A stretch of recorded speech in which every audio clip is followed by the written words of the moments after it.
Salut et bienvenue sur cette vidéo. Son but est de rendre entre guillemets légal des étapes faites dans certaines vidéos utilisant le produit scalaire de deux vecteurs. On va d'abord voir qu'on peut distribuer un vecteur qui multiplie une parenthèse de deux vecteurs additionnés, et ensuite on verra qu'il n'y a pas d'ordre quand on multiplie des nombres et des vecteurs. Donc, voici l'énonciation de notre premier petit théorème. Le vecteur a fois les vecteurs b plus c entre parenthèses est égal au vecteur a fois b plus le vecteur a fois c. Pour prouver ce théorème, prenons donc trois vecteurs, a, b et c, et plaçons-les de la manière suivante. Les angles ici séparent les vecteurs de l'objet horizontal qui partagent leur origine. Donc l'angle β se trouve entre le vecteur a et le vecteur b, et l'angle gamma se trouve entre une droite horizontale auxiliaire et le vecteur c. Maintenant que tu sais ce qu'est une projection horizontale, on va regarder celle que les vecteurs ont. Si tu ne t'en souviens pas, je te conseille d'aller regarder la vidéo sur le produit scalaire. Regardons le vecteur b.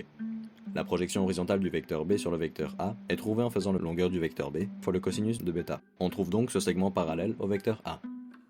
De la même manière, on regarde la projection horizontale qu'a le vecteur c sur la droite auxiliaire. Puisque le vecteur a et cette droite sont parallèles, et que la projection n'est qu'un segment, on peut très bien reporter cette projection sur le vecteur a.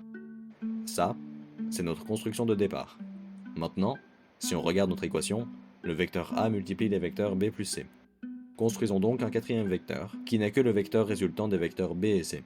Ajoutons également un nouvel angle, phi, pour pouvoir avoir de quoi faire le produit scalaire des vecteurs a et b plus c. On a tout ce qu'il faut pour prouver l'égalité du départ. Faire le produit scalaire des vecteurs a et b plus c revient à multiplier la longueur du vecteur a à la projection du vecteur b plus c sur ce vecteur a. Mais qu'avons-nous vu il y a juste un instant? La projection du vecteur b plus c sur le vecteur a représente cette longueur, et on a vu qu'elle peut aussi être représentée par l'addition des projections horizontales des vecteurs b et c séparément. C'est la première illustration qu'on a construite.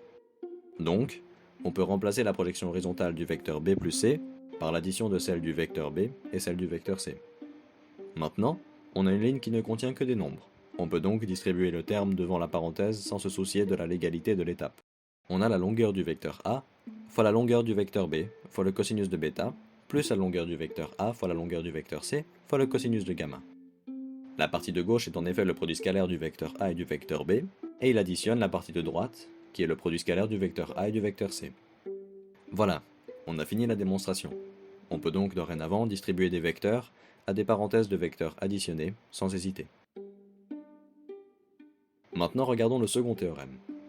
Il nous dit que le produit scalaire des vecteurs a et lambda fois b est égal au produit de lambda et du produit scalaire des deux vecteurs a et b. La preuve est facile et visuelle aussi. Prenons donc deux vecteurs a et b.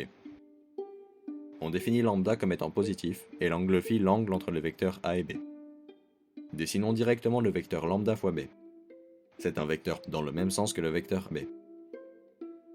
Si on fait leur produit scalaire, on a la longueur du vecteur a fois la projection horizontale du vecteur lambda fois b sur a, donc longueur du vecteur lambda fois b fois le cosinus de phi. Puisque lambda est positif, c'est un simple nombre, qu'on peut sortir des barres de la valeur absolue du vecteur lambda fois b. Maintenant, on a juste une suite de nombres multipliés, on peut donc jongler avec eux sans problème. On peut par exemple mettre le lambda devant la longueur du vecteur a, et on a prouvé l'égalité de départ. La partie de droite est le produit scalaire des vecteurs a et b. Mais on peut aussi mettre le lambda dans les barres de la valeur absolue du vecteur a, et donc finir avec cette troisième égalité. C'est aussi égal au produit scalaire des vecteurs b et lambda fois a. Ça c'est dans le cas où lambda est positif, et donc il ne change rien au sens du vecteur qu'il multiplie.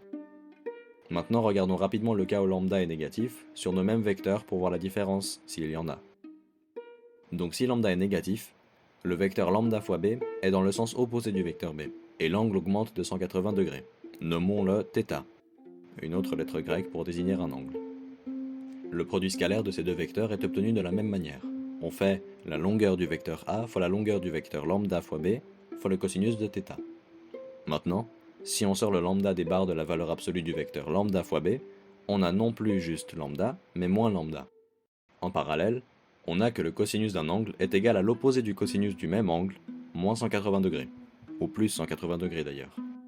Puisque c'est une multiplication, ces deux moins s'annulent, et la conclusion est la même qu'avant. Il n'y a donc pas d'ordre quand on multiplie des nombres et des vecteurs, qu'importe le signe de lambda. Voilà pour cette vidéo.